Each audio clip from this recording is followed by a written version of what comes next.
Halo kawan, perkenalkan saya bukan sebagai siapa-siapa, hanya seorang yang ingin membagikan sesuatu yang bukan dari imajinasi manusia, melainkan pengalaman nyata yang pernah saya alami.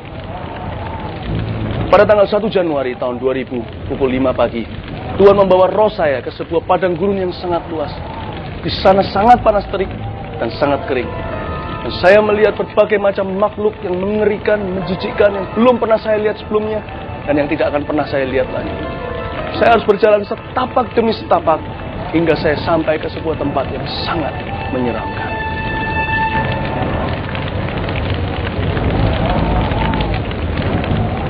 Perasaan takut mulai mencekam hati saya, mulai masuk ke dalam tulang-tulang. Saya mulai merasakan rasa sakit yang luar biasa di tubuh saya. Dan lebih besar daripada semua ini adalah perasaan terhilang. Sebuah perjalanan yang terasa seperti selama-lamanya tak pernah sampai. Sebuah perjalanan yang seperti selama-lamanya tak pernah kembali. Namun tiba-tiba di hadapan saya, sebuah gerbang yang luar biasa besarnya, ujung satu dari ujung yang lainnya tidak dapat saya lihat lagi. Tapi di atasnya ada sebuah tulisan yang tidak berasal dari bahasa manapun di dunia. Tapi Tuhan memberi saya kuasa untuk memahami apa artinya, yaitu lembah penyiksaan. Tuhan menyuruh saya untuk membuka pintu yang begitu besar tersebut. Saya berkata saya tidak mampu. Tapi Tuhan memberi saya kemampuan ketika saya jamah gerbang tersebut. Gerbang itu terbuka oleh kuasa Tuhan.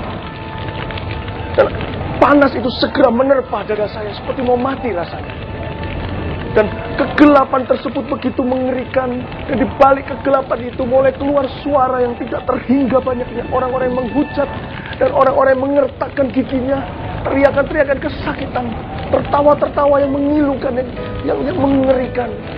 Dan ketika saya membuka semua itu, saya tahu saya akan mati.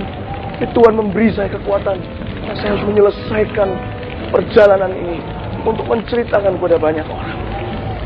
Apa yang segera saya lihat adalah sesuatu yang tidak pernah saya bayangkan, yang mengubah hidup saya selama-lamanya. Di dalam lorong tersebut hanyalah kegelapan dan penyiksaan. Di ujung lorong tersebut saya melihat seperti ada gumpalan asap yang membumbung tinggi selama-lamanya. Dan saya tahu itu berasal dari sebuah dapur perapian yang begitu besar tak terhingga. Namun saya tidak melihat apinya. Berarti jurangnya begitu dalam, tidak bertumpu kaki. Itulah lautan api yang dikatakan di dalam firman Tuhan. Tidak ada seorang pun, tidak ada bahkan malaikat-malaikat yang jatuh. Iblis pun belum ada yang dilempar ke dalam sana. Menunggu hari penghakiman yang terakhir dari Tuhan Yesus Kristus. Tapi semua orang yang sudah mati, sudah berada di dalam kuasa roh-roh jahat, sudah disimpan di tempat yang saya lihat di balik gerbang itu. Tapi belum seorang pun dilemparkan ke dalam lautan api. Di tempat orang mati itulah mereka disimpan untuk hari penghakiman yang lebih mengerikan lagi.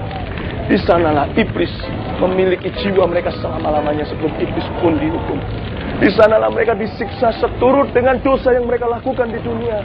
Seperti kata firman Tuhan, jikalau matamu membuatmu berdosa, cungkilah, lebih baik kau satu mata masuk ke surga daripada dua mata dilempar ke neraka.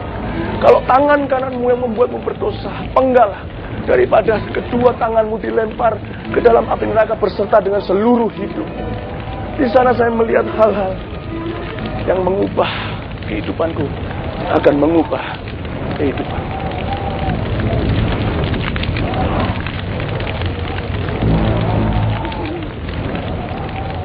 Saya melihat seorang wanita yang belum lama mati.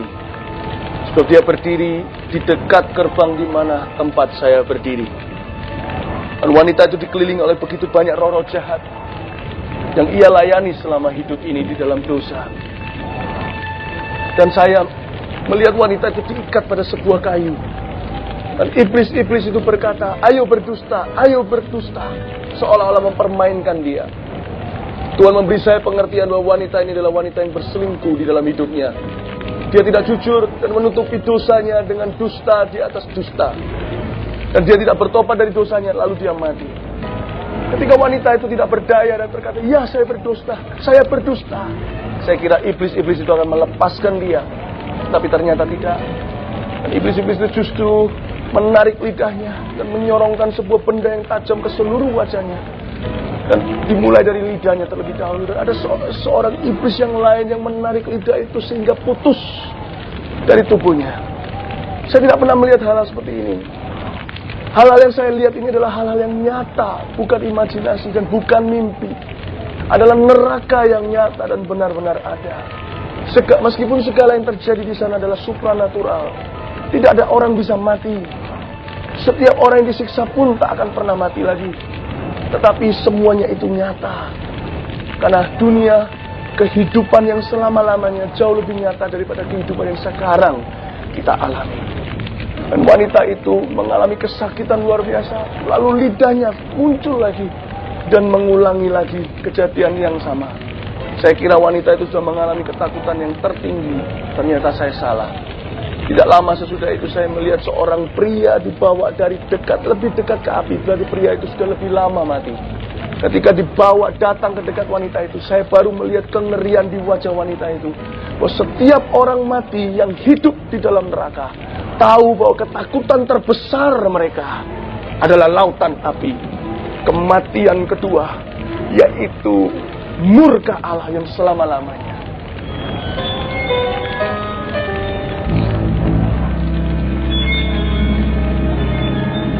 Saya melihat seorang laki-laki yang dibawa dari dekat lautan api. Saya tahu dia telah meninggal dunia cukup lama. Dan saya melihat iblis-iblis mengelilinginya. Dan laki-laki ini tidak lebih daripada sebuah tengkorak dengan daging yang sudah meleleh. Saya tidak pernah melihat hal seperti itu. Dan seperti tengkorak ini megap-megap seperti memohon belas kasihan. Ketika iblis-iblis itu menyerukan kepadanya, ayo masturbasi, ayo masturbasi. Dan saya kira mereka akan menyiksanya atau meninggalkannya. Yang mana tidak mungkin meninggalkannya. Tapi bukan semua itu yang terjadi. Mereka membiarkannya, mendiamkannya. Lalu tiba-tiba keluar dari dalam tubuh dan tengkoraknya. Keluar ulat-ulat yang tidak pernah saya lihat ada di dunia ini. Dimulai dari kemaluannya, lubang kemaluannya. Dan mulai dari lubang matanya, lubang telinganya. Dan mulai keluar ulat-ulat ke sekujur tubuhnya. Dan menjilat daging yang telah meleleh. Hati saya hancur, saya berseru dan berteriak, Tuhan tolong, belas kasihani, ampuni Tuhan. Dan ketika saya menjerit-jerit berkata kepada roh-roh jahat, jangan, tak seorang pun dari mereka yang dapat mendengarkan saya. Tak seorang pun dapat melihat saya. So, saya berada di sana, berada di neraka. Karena Tuhan yang mengurapi saya untuk melihat semua ini.